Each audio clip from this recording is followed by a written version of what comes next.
मम्मा, ये अमरूद तो बहुत मीठा है। आप कहाँ से लाई है ये अमरूद? वो मोटी चोंच वाला तोता बैठा खा रहा था ये अमरूद। मैं पीछे से गई और छीन कर भाग गई। कमजोर मोटी चोंच वाला तोता, वो बहुत डरता है हमसे।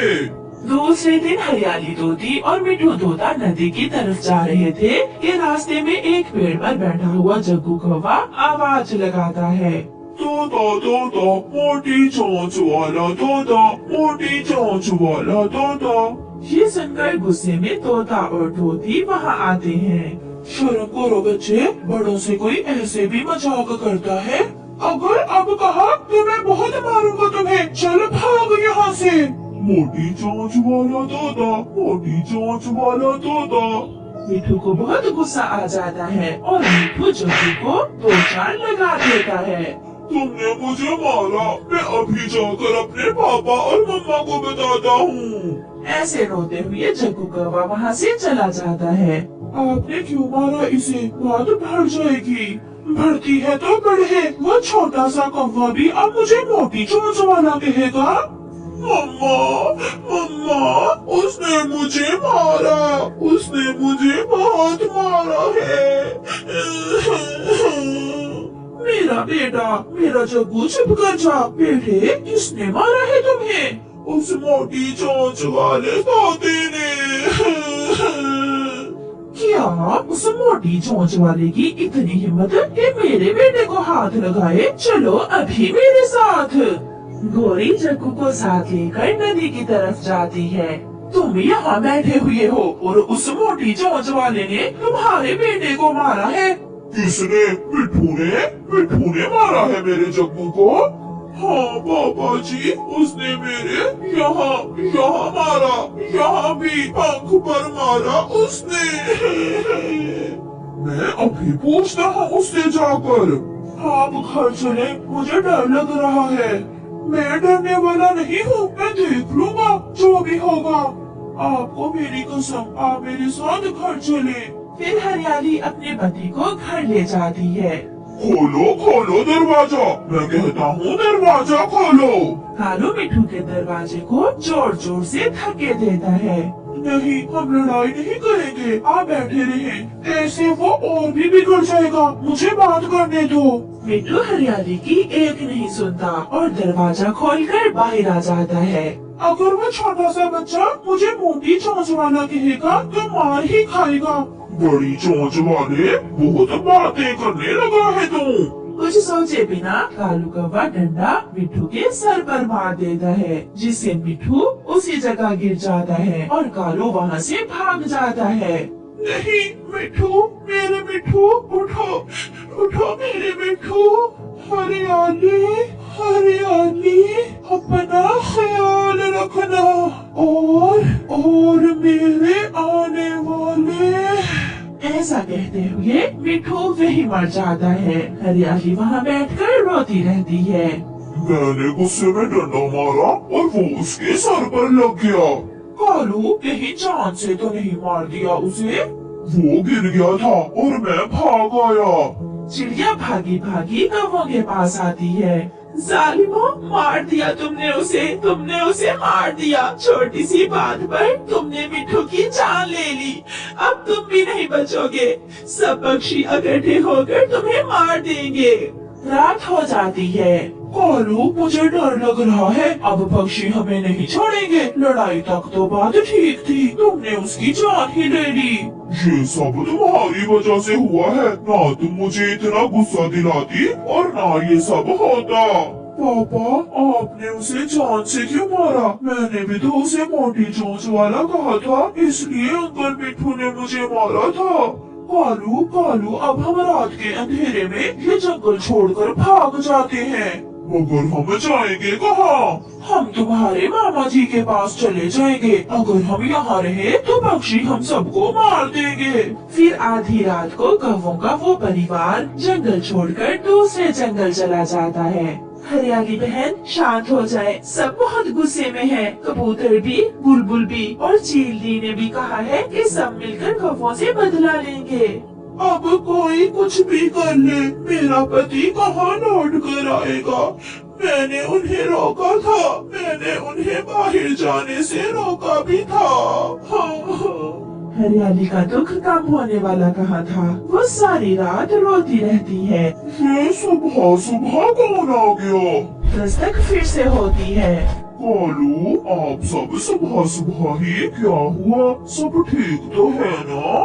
मामा जी, हमसे खून हो गया है, हमें कुछ दिन आप अपने घर में रख ले।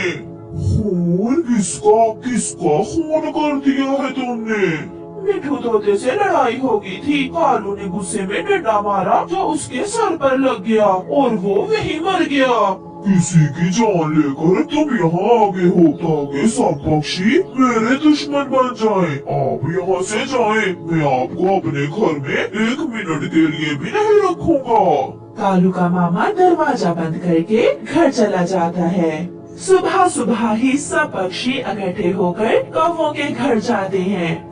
वो भाग गए हैं। मैं पहाड़ों की तरफ देखती हूँ और तुम सब घने जंगल में।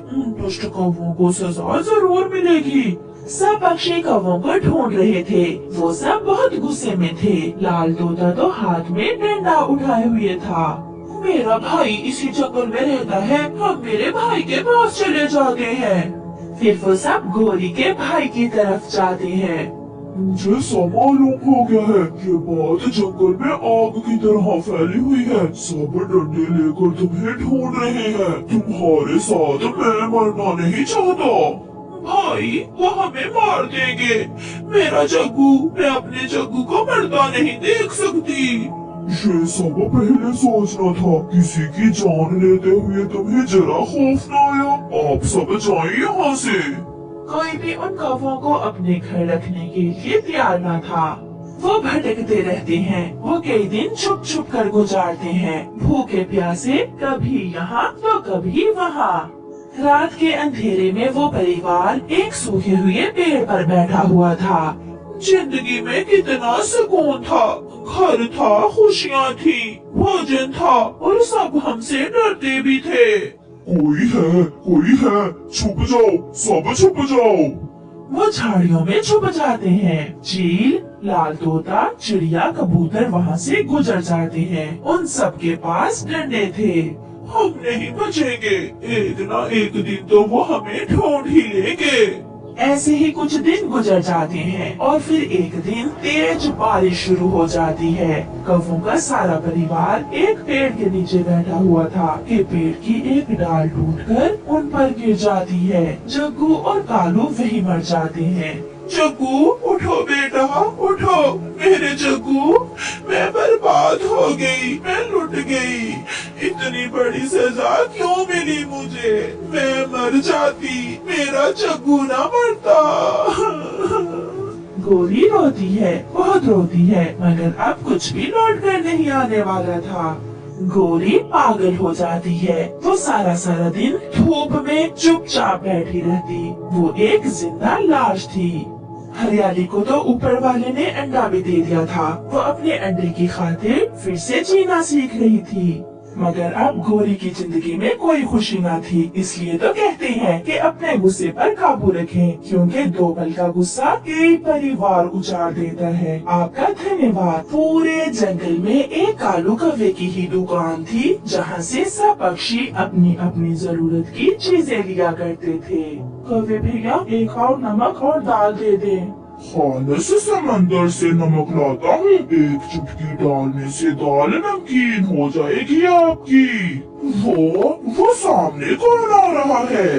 बुलबुल पीछे मुड़कर देखती है और कालू कौवा अपने तराजू के नीचे चुंबक चिपका देता है। ले बहन जी, आपकी दाल और नमक थोड़ा ज्यादा ही डाल दिया है मैंने नमक। बुलबुल अपना सामान लेकर वहाँ से चली जाती है। अगर ऐसे ही धंधा चलता रहा तो मैं बहुत जल्द सबसे अमीर पक्षी बन जाऊंगा। नदी पर चिड़िया और हरियाली तोती बैठी हुई थी। जब कालू कौवे की पत्नी गोरी कौवी वहाँ आ जाती है। नए झुमके लाया है मेरा पति आज मेरे लिए, दिखाने आई हूँ मैं आपको। क्या सुंदर है ना? बहुत सुंदर है। हरियाली तुम भी कुछ बोलो, लगता है तुम जल गई हो मेरे झुमके देखकर। अच्छा अब मैं जाती हूँ, मुझे दूसरे पक्षियों को भी अपने झुमके दिखाने हैं।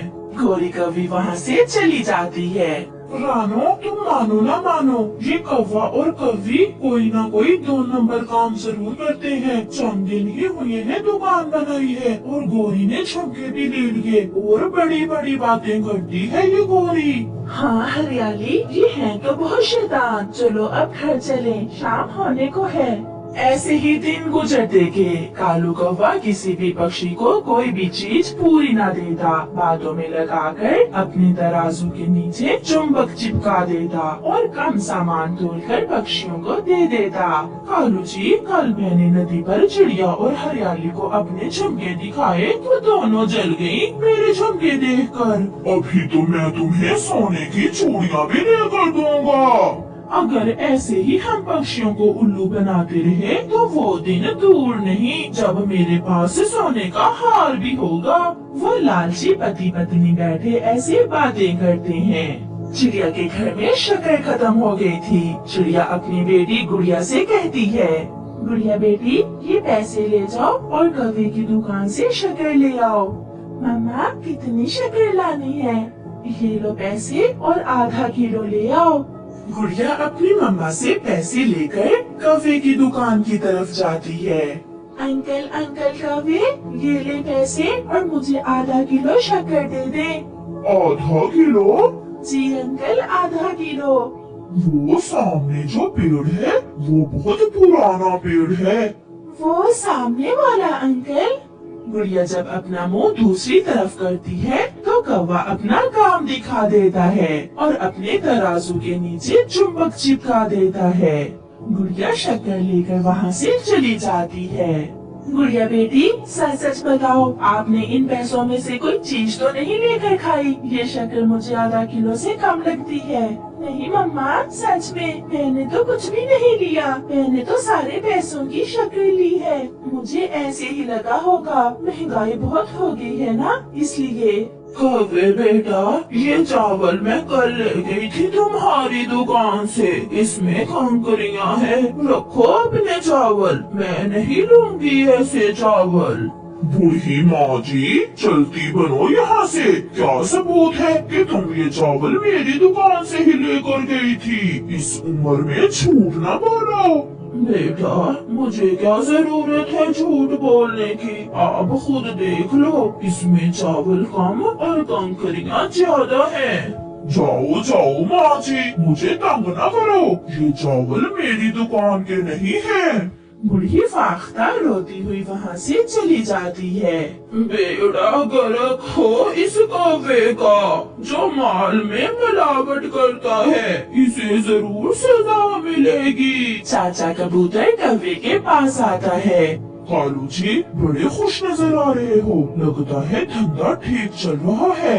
हाँ चाचा कबूतर, बहुत मेहनत करता हूँ मैं। मुझे 1 किलो घी दे दो। और सुनाओ चाचा कबूतर, तुम्हारी पत्नी कैसी है? सब ठीक है, तुम मुझे जल्दी से घी दो, मुझे देर हो रही है। वो तुम्हारे पीछे जो बेरी का पेड़ है, वो तुम्हारी माँ के हाथों का लगाया हुआ है। अच्छा, मुझे तो नहीं पता था। वो सामने वाला? कबूतर जब अपना मुंह पीछे करता है तो कौवा अपना काम दिखा देता है और कम घी तोलकर कबूतर को दे देता है। कबूतर भी घी लेकर वहाँ से चला जाता है। रास्ते में जाते हुए कबूतर को शक पड़ता है, जैसे उसका घी पूरा 1 किलो नहीं है। लगता है कौवे ने मुझे चूना लगा दिया है। मैं अभी जाकर लूमड़ की दुकान से जाकर घी का वजन करता हूँ। चाचा कबूतर ऐसा सोचते हुए दूसरे जंगल जाता है और लूमड़ की दुकान पर जाकर अपने घी का वजन करता है। घी तो पूरा आधा किलो कम था। तो ऐसा है, वो कौवे का बच्चा हम सब पक्षियों को उल्लू बना रहा है और हमें तोल कम दे रहा है। मुझे उसे पकड़ना होगा। दूसरे दिन चाचा कबूतर चिड़िया और मिट्ठू तोते से बात करता है। मैंने कल खुद दूसरे जंगल जाकर घी का वजन किया है, घी पूरा आधा किलो कम था। कबूतर चाचा, शक तो मुझे भी था, मगर अब मुझे विश्वास हो गया है, वो कौवा हमें चूना लगा रहा है। तो फिर आप सब चले मेरे साथ, आपके सामने मैं पकड़ूंगा उसे। वो सब वहाँ से उड़ते हैं और कालू कौवे की दुकान की तरफ जाते हैं। कालू जी, सब पक्षी इकट्ठे आ रहे हैं, आज बिक्री ज्यादा होने वाली है हमारी। तुम देखना मैं कैसे कम तोल कर देता हूँ इन सबको। कौवे कौवे, जल्दी से हमें 1 किलो चावल दे दे। इतनी भी क्या जल्दी है आप सबको? वो देखो पीछे मोर है, मोर। कौवा ऐसे पक्षियों का ध्यान दूसरी तरफ करता है और जैसे ही चुंबक तराजू के नीचे चिपकाने लगता है, कबूतर कौवे को पकड़ लेता है। बहुत मोर देख लिए हमने, अब तुम्हारी बारी है। फिर दूसरे पक्षी भी वहाँ आ जाते हैं और मार मार कर कौवों को अपने जंगल से निकाल देते हैं। कालू, अब दूसरे जंगल में जाकर दुकान लगाएंगे। नहीं गौरी, मुझसे अब और नहीं पिटा जाता, मैं जंगल से दाना ढूंढ कर ही खा लूंगा। ऐसे कौवों को उनके किए की अच्छी सजा मिलती है।